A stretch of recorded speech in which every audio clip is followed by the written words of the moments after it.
In dieser mehrteiligen Videoserie zeige ich Einblicke in die Überholung eines Yamaha SC-Flügels. Dieses eher seltene Flügelmodell stammt aus den 50er Jahren und hat eine Länge von 250 cm.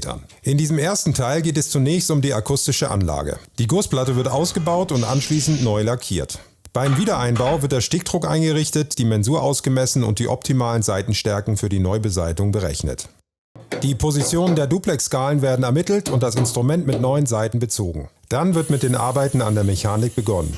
Die alten Hammerröllchen werden entfernt, Achsen geprüft und erneuert, das Durchlaufen der Hammerstiele justiert und dann neue Hammerröllchen eingeleimt. Im weiteren Verlauf werden die Hammerköpfe erneuert. Dazu wird zunächst die optimale Anschlagslinie ermittelt und die neuen Hammerköpfe mit Hilfe meiner neu entwickelten Hammerkopf-Fräsvorrichtung angespitzt und abgerundet. Abschließend werden die Hammerköpfe im Instrument auf Chor gerichtet. Zu Beginn aber erst einmal eine kurze Vorgeschichte zu diesem Instrument. Der Flügel wurde im Ausland neu mit Polyester beschichtet, der Resonanzboden ausgespänt, die Stegdoppel erneuert und die Gussplatte neu lackiert. Anschließend kam der Flügel in eine deutsche Werkstatt, wo die Beseitung installiert und weitere notwendige Reparaturarbeiten auch an der Mechanik durchgeführt werden sollten. Nachdem die Beseitung bis auf den Bass komplett aufgezogen war, stellte man fest, dass der Stegdruck nicht ansatzweise stimmt. Daraufhin brach der Eigentümer des Flügels den Auftrag mit dieser Werkstatt ab und der Flügel kam dann zu mir in die Werkstatt, wieder mit abmontierten Saiten. Die im Ausland neu beschichtete Gussplatte hatte im Farbton einen merkwürdigen Grünstich und kleinere unschöne Lackabplatzungen, zum Beispiel an den Agraffen und Anhangstiften. Mein Auftrag lautete, die Gussplatte wieder auszubauen, in einem standardmäßigen Gold-Bronze-Farbton neu zu lackieren, unter Einrichtung des Stegdrucks wieder einzupassen und neue Saiten zu montieren. Die billigen Plastikbelege sollten durch sehr hochwertige, exklusiv von Yamaha entwickelten Ivorit-Belege ersetzt werden, die den Elfenbeinbelegen von der Haptik perfekt nachempfunden wurden und ebenfalls eine offene, leicht sichtbare Struktur haben, ganz im Gegensatz zu den herkömmlichen Plastikbelegen. Weiterhin sollte die Mechanik und die Dämpfung überholt werden und das Instrument in einen insgesamt wieder technisch einwandfreien Zustand versetzt werden. Nach dem Ausladen und Aufstellen in der Werkstatt werden zunächst die bereits neu mit Polyester beschichteten Gehäuseteile mit Folie geschützt. Außerdem wird es notwendig sein, die schwere Gussplatte nochmals auszubauen, da ja der Stegdruck nach Erneuerung der Stegdoppel viel zu hoch ist. Warum der Stegdruck von der ausländischen Werkstatt im Rahmen der Überholung des Resonanzbodens unter Erneuerung der Stegdoppel nicht eingerichtet wurde, ist mir ein Rätsel. Spätestens vor dem Aufziehen der neuen Saiten hätte man das prüfen und korrigieren müssen. Auch sollten die Seitenstärken vor dem Entfernen der Originalbeseitung ausgemessen und dokumentiert werden. Auch dies wurde nicht gemacht, sodass ich die Mensur ausmessen und die Seitenstärken neu berechnen musste. Die neu lackierten Gehäuseteile, wie hier der Flügeldeckel, aber auch der Korpus und vor allem Oberflächen im vorderen Bereich, werden gut eingepackt und vor Beschädigungen geschützt. Im Folgenden werden zunächst das gesamte Instrument, insbesondere die Stegdruckverhältnisse, Mensur und dann Mechanik, Klaviatur und Dämpfung genau untersucht. In den 90er Jahren wurde der Flügel wohl einmal umfangreich überarbeitet und mit neuen Hammerköpfen ausgestattet. Leider wurde hier ebenfalls nicht sehr fachmännisch vorgegangen. Die Hammerköpfe wurden schlampig und sehr ungleichmäßig aufgeleimt. Die Anschlagslinie wurde nicht ermittelt und berücksichtigt und das Durchlaufen der Hämmer stimmte ebenfalls nicht. Auch stimmen die Bohrwinkel nicht mit den Winkeln der Seitenschräge überein, weil wohl ein bereits vorgebohrter Hammerkopfsatz bestellt wurde. Die verbauten Hammerköpfe sind zudem erheblich zu schwer, wodurch sich ein statisches Spielgewicht von über 65 Gramm statt üblicherweise 50 Gramm ergibt.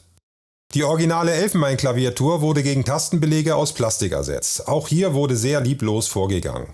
Die Fronten wurden verrundet, Überstände nicht bündig gearbeitet, zudem wurden die Tastenhölzer der Halbtöne extrem unterschiedlich geschliffen oder gehobelt. Das hat zur Folge, dass die Tastenhölzer im hinteren Klaviaturbereich ungleichmäßig hoch stehen, wenn die Tasten auf die vorgeschriebene Höhe gelegt werden.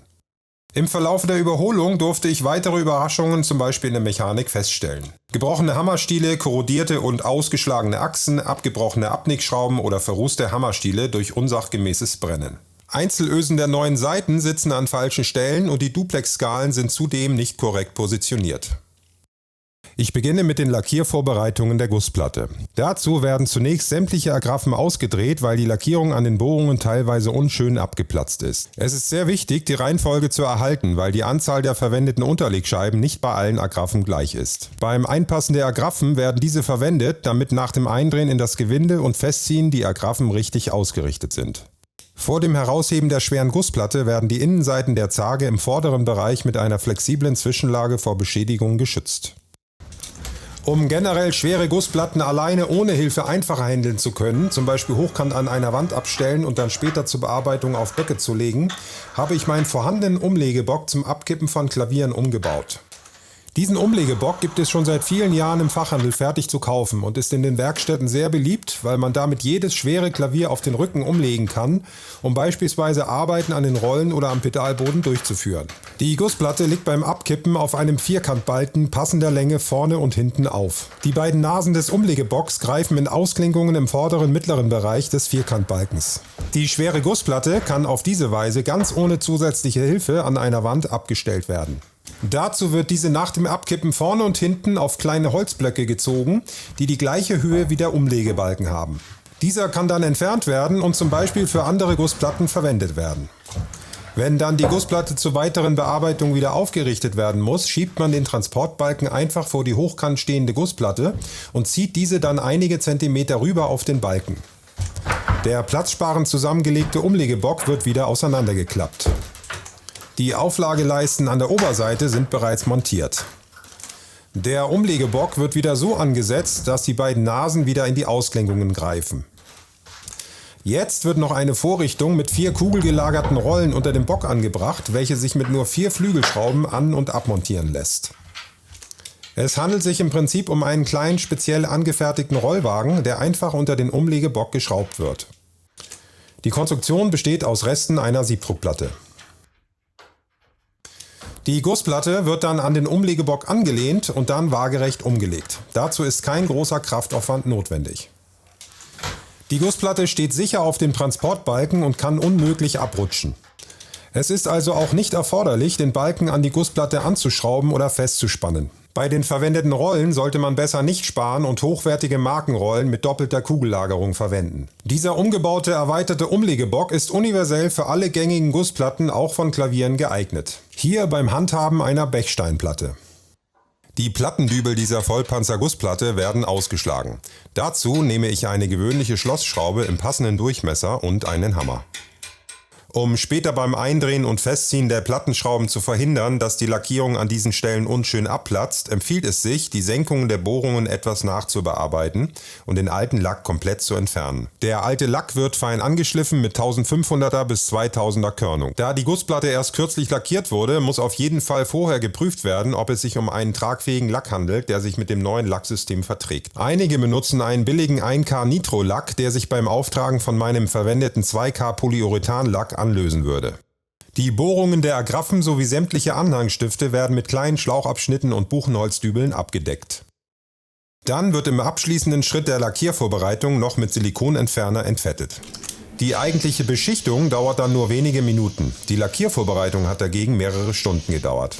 Für ein gutes Oberflächenergebnis ist eine sorgfältige Lackiervorbereitung unerlässlich. Die zu lackierenden Flächen müssen gut angeschliffen sein. Dieser Arbeitsschritt sollte möglichst am gleichen Tag oder maximal einen Tag vor dem Lackieren stattfinden. Andernfalls kann es später zu Haftungsproblemen kommen. Auch darf die Körnung der Schleifmittel, die beim letzten Schleifvorgang verwendet werden, nicht zu grob sein und auf das Füllvermögen bzw. den Festkörpergehalt des Lacksystems abgestimmt sein. Schleift man nicht fein genug, zeichnen sich nach gründlicher Trocknung und ungünstigem Lichteinfall, zum Beispiel bei Gegenlicht, Schleifriefen ab. Die Gussplatte wurde in einem Gold-Bronze-Farbton neu lackiert und die Agraffen wieder eingedreht. Im Folgenden wird die Gussplatte unter Einrichtung des Stegdrucks wieder in den Korpus eingebaut. Da das Flügelgehäuse bereits neu mit Polyester beschichtet wurde, ist hier größte Vorsicht geboten. Die Innenseiten der Zagen werden im vorderen Bereich wieder mit dünner, flexibler Folie geschützt. Das verhindert zuverlässig Kratzer an diesen Stellen, wenn die Gussplatte in das Instrument abgelassen wird.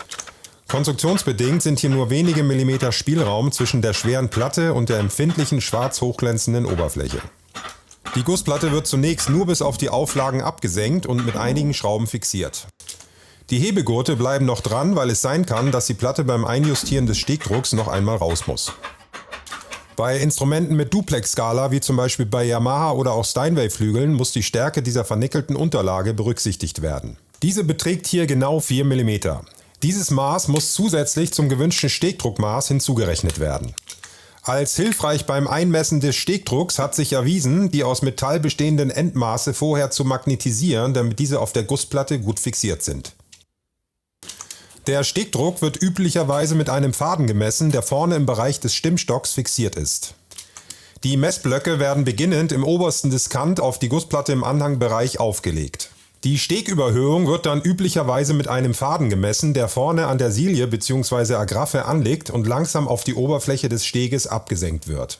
Sobald dieser den Steg berührt, soll der Faden gleichzeitig die Messblöcke berühren. Hier sieht man jetzt sehr schön, dass zwischen Faden und Messblöcken noch viel zu viel Luft ist, wenn der Faden am Steg aufliegt. Das heißt, dass die Stegüberhöhung zu hoch ist und ausgeglichen werden muss. Ein zu hoher Stegdruck wirkt sich sehr nachteilig auf die Klangentfaltung und Ausklingdauer aus. Der Stegdruck wird an mehreren Stellen bis herunter zur Bassbrücke gemessen. Mit dieser kleinen Hilfsvorrichtung kann man den Faden sehr schnell vorne fixieren. Auch wichtig ist es, dass der Faden zunächst die klangseitige Kante des Steges berührt und beim weiteren Absenken unmittelbar danach ganz auf der Stegoberfläche aufliegt. Diese minimale Schräge ist erwünscht, da der Steg beim Hochziehen der Saiten etwas zum Anhang kippt. Auch in diesem Bereich ist der vorhandene Stegdruck erheblich zu groß und man wundert sich nur noch, warum eine deutsche Fachwerkstatt unter diesen Voraussetzungen neue Saiten im Instrument installiert. In den Bereichen, wo die Saiten im Anhangbereich nicht über eine Duplex-Skala geführt werden, wird nur das Grundmaß der Stegüberhöhung zum Einmessen verwendet. Auch hier im Bass zeigt sich eine viel zu große Abweichung zum gewünschten Sollmaß der Stegüberhöhung. Die Abweichungen vom Ist- zum Sollmaß notiere ich an den entsprechenden Stellen auf der Gussplatte. Nachdem der Stegdruck nachjustiert wurde, wird noch geprüft, ob die Plattenstützschrauben ganz an der Gussplatte anliegen. Das prüft man am besten mit einem Spiegel und einer kleinen Lampe. Die Gussplatte ist nun gut eingepasst und wird wieder mit sämtlichen Schrauben mit dem Stimmstock und dem Korpus verschraubt. Wichtig ist es, einen gut passenden Einsatz für den Akkuschrauber zu verwenden, damit man beim Eindrehen und Festziehen nicht abrutscht und die Schraube bzw. Lackierung nicht beschädigt. Viele verwenden auch einen normalen Schraubendreher und drehen die Schrauben von Hand ein. Wenn man das mit der Maschine noch nicht allzu oft gemacht hat, ist das auch unbedingt zu empfehlen. Man sieht vereinzelt bei überholten Instrumenten, dass die Schlitzschrauben am Kopf extrem beschädigt sind. Das ist zwar nur ein optischer Mangel, zeugt aber nicht unbedingt für eine handwerklich gut ausgeführte Arbeit. Ich sehe auch oft, dass irgendwelche Schmiermittel wie zum Beispiel Seife oder Fett vor dem Eindrehen an die Plattenschrauben gegeben wird. Das ist nach meiner Erfahrung absolut nicht notwendig. Bisher habe ich auch bei über 100 Jahre alten Instrumenten die Schrauben überwiegend problemlos herausbekommen. Durch das schrittweise Festziehen der Schrauben wird die Platte immer dichter an den Stimmstock gezogen, sodass bereits festgezogene Schrauben wieder zu locker sind. Daher müssen abschließend alle Schrauben nochmals kontrolliert werden.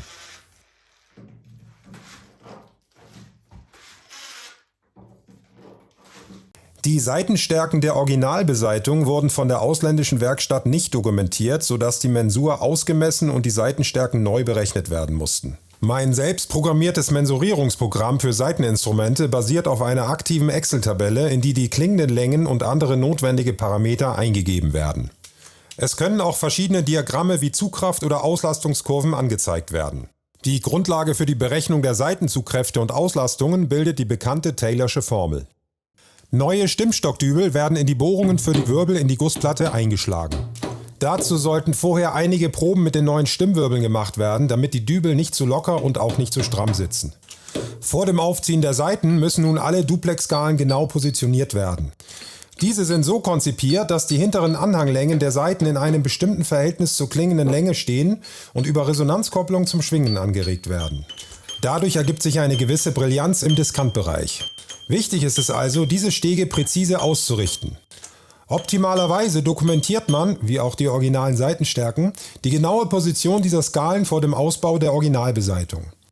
Leider wurde auch das bei diesem Flügel von der anderen Werkstatt versäumt und ich musste die Position wieder neu ermitteln.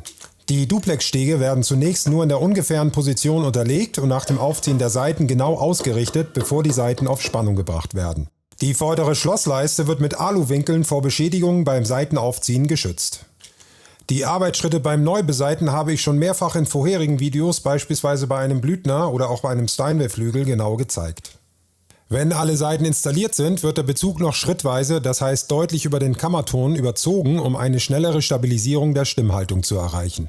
Ich wende hier ein Verfahren nach Klaus Fenner an und überziehe schrittweise nur einzelne Gruppen, um die gesamte Konstruktion nicht zu überlasten.